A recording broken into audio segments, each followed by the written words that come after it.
Hey basketball guys, we have news. Let's go to more Los Angeles Lakers news, but first don't forget to subscribe to the channel and leave your like. Very close to being eliminated in the playoffs, the Lakers executives will make big changes to the roster for the next season. The Lakers last won a championship in 2020 and fans are eager to celebrate another championship. And Lakers owner Jeannie Buss has stated that she wants to make several signings so that LeBron's last year in the NBA will be one of another championship and he will end his career with another championship ring. Pairing Luka Doncic with Damian Lillard, who specializes in three-point shooting, will leave the Lakers with the best big three next season.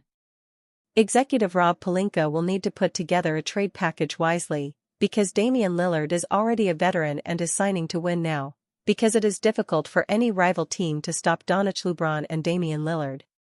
Rumors for next season. Lakers sign leading scorer Damian Lillard and form the best big three in the NBA. The Los Angeles Lakers are a franchise built on star power. Always have, always will. To that end, they have drafted their fair share of legends. Jerry West, Magic Johnson, Kobe Bryant. But they've just as often acquired their icons through other means. They traded for the likes of Kareem Abdul-Jabbar and Shaquille O'Neal, and they signed LeBron James as a free agent. They continued that trend earlier this year, when they swung possibly the most shocking NBA trade in the history of association to nab Luka Doncic from the Dallas Mavericks. Kareem, Shaq, LeBron, and Luka were all legends on their previous teams that were not expected to be traded. That didn't stop the Lakers then, and it won't stop them when the 2025 offseason comes around either. According to those well-informed oddsmakers, the Lake Show could be in for another blockbuster trade this summer. Lakers have third shortest odds to land Bucks superstar. When Damian Lillard was traded from the Portland Trail Blazers to the Milwaukee Bucks, it was because the Blazers were pretty clearly starting to rebuild and the veteran, who will be 35 this summer, wanted a chance to play for a contender. Pairing him with Giannis Antetokounmpo, many would have thought he had a great chance to finally grab the ring that eluded him for over a decade in the Pacific Northwest. Unfortunately, currently down 2-1 to the Indiana Pacers, it seems that not only are the Bucks going to suffer a third straight first-round exit, they're also going to blow the team up. Antetokounmpo could be on his way out, and Lillard is in the same boat.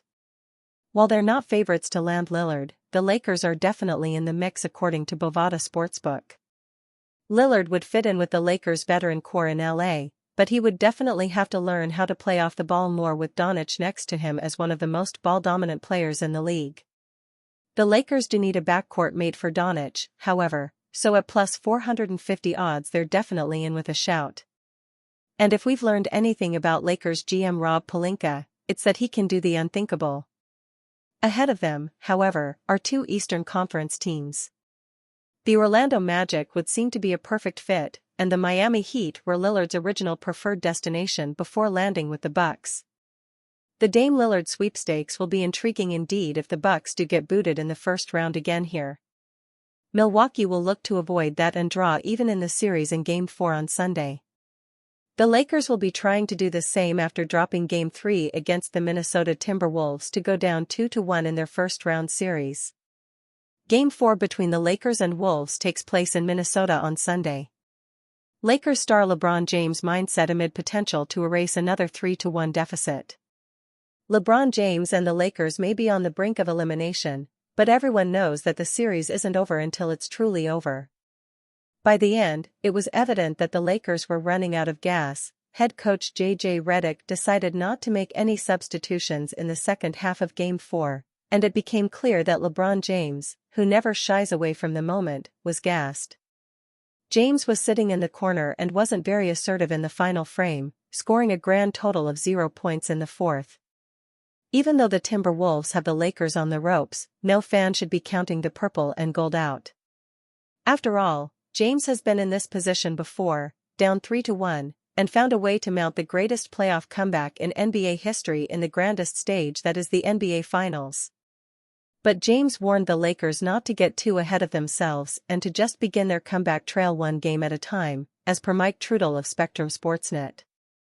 The series, at the very least, is heading back to the friendly confines of Crypto.com arena, and it's not like a James-led team to just roll over in an elimination game.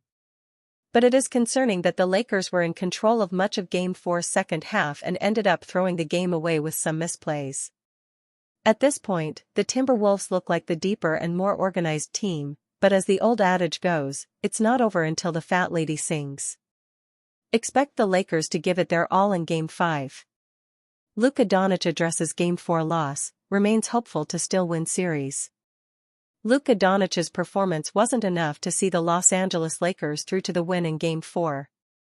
Although disheartened by the outcome, the Lakers star remains hopeful for the upcoming game to decide the fate of the series. Luka Doncic and the Los Angeles Lakers came up short after a rigorous 113-116 battle with the Minnesota Timberwolves in Game 4. Although the disappointment of the loss is felt throughout the franchise, Doncic expressed that he was still hopeful for the upcoming game. While discussing the outcome of Game 4 with the media, Doncic said, "It's definitely disappointing. But we haven't lost anything yet. First to 4 wins and we just gotta still believe." Doncic himself was recovering from an illness coming into Game 4. After a stomach bug saw him in a terrible state for Game 3, it was a positive sight for the guard to be available and healthy on the floor. 001/009. "I have been mostly lying down, not doing anything," said the Lakers star in response to questions about his health and recovery. "I just needed to get some rest, and today, I feel better. There's no excuse not to win this game." Doncic was also asked about the fatigue and the impact it had on the team late in the game. He responded like his running mate, LeBron James, and said, "This is the playoffs. Fatigue shouldn't play any role in this. I think they just executed better on the offensive end during the last minutes." Doncic's comments about the Minnesota Timberwolves' offensive execution certainly hold. Wolves guard Anthony Edwards went off for 43 points on the night as he led the comeback effort in the fourth quarter. Edwards embraced the role of the leader by displaying his scoring prowess and physicality, and the Wolves followed his example. J.J. Redick says decision to make no subs in second half wasn't planned, not second-guessing choice.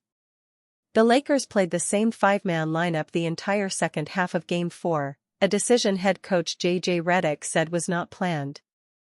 When the Lakers completed the trade for Luka Doncic, and also failed to make a deal for Mark Williams, it more or less married them to a flawed roster the rest of the season.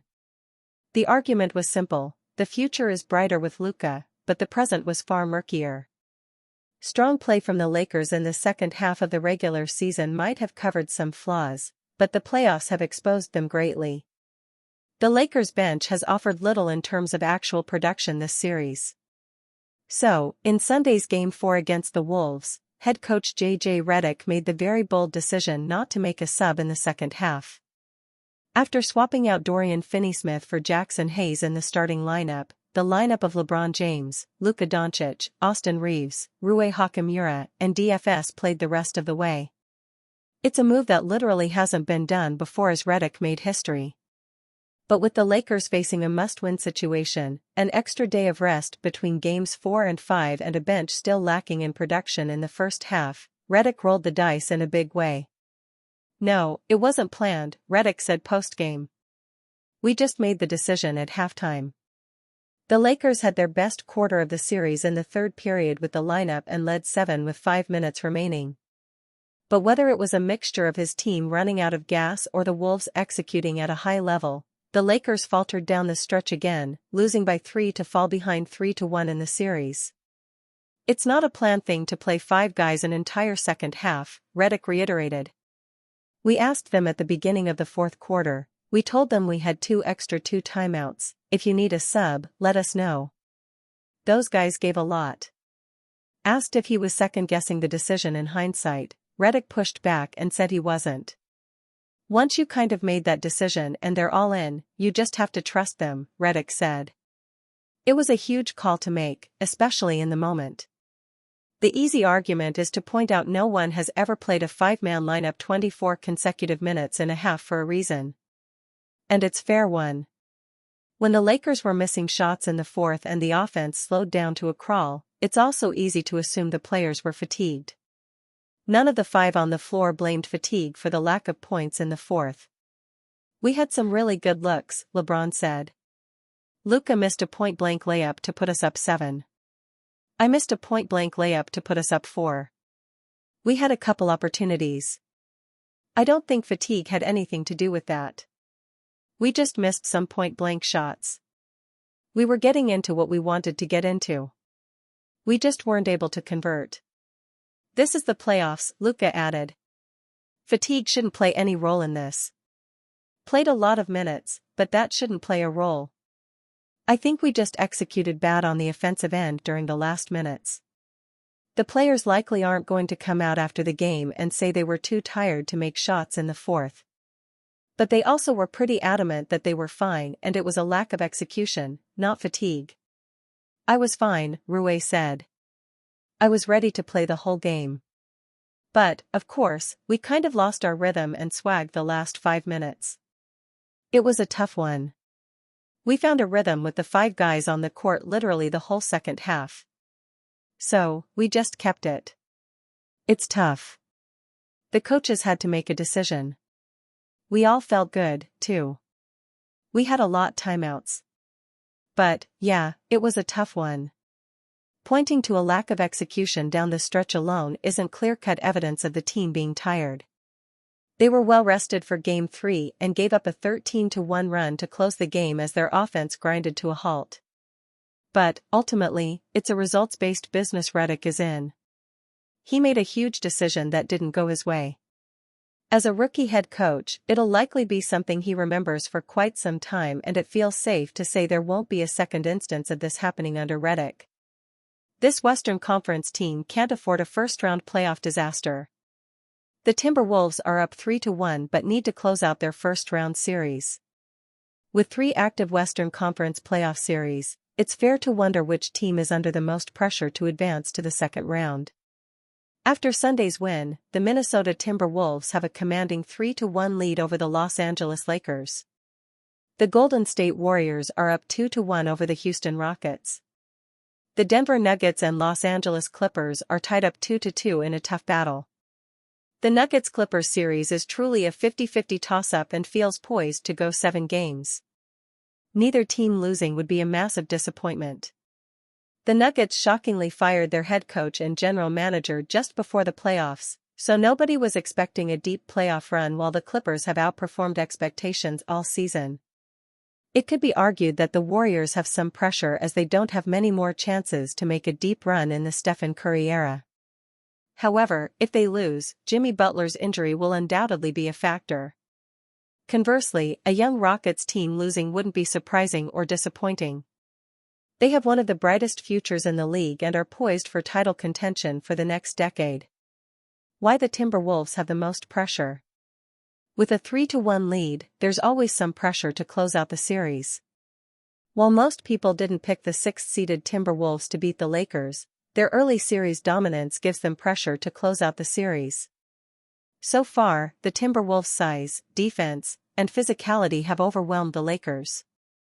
Anthony Edwards is having an incredible series, averaging 29.8 points, 7.8 rebounds, and 5.8 assists while shooting 43.2% from beyond the arc. Ant's playmaking has been elite as he has just 6 total turnovers compared to 5.8 assists per game. His two-way contributions have been on full display. Edwards' 43.9 rebound, 6 assist outing to put the Wolves up 3-1 was one of the best games of his career. Julius Randle is having the best series of his career, averaging 22.5 points on 45.5% three-point shooting. Randle has also played great defense on LeBron James. As a team, the Timberwolves have taken away Luka Doncic's playmaking and made life difficult for LA with their frontcourt size. With how Minnesota is playing, they could be in for their second consecutive conference finals run. Despite Minnesota's stellar play, you can never count out a team led by LeBron James and Luka Doncic, which adds to the pressure for the Wolves. Currently, the Timberwolves seem likely to win the series, but if they don't close out the series within the next 2 games, pressure will be at an all-time high in Game 7. The Timberwolves are committed to this core and only own their draft pick in one season, 2028, from 2025 to 2031. Additionally, key players Naz Reid and Nickeil Alexander-Walker are free agents this summer, and it's unclear if Minnesota can afford to re-sign them. Rudy Gobert turns 33 this summer and could significantly decline. With Edwards on your side, you will always have a chance at making a title run. However, this could be Minnesota's best chance at a title run in the next few years. You never know how long your title window is open for. Regardless, it feels likely the Timberwolves will close out the series.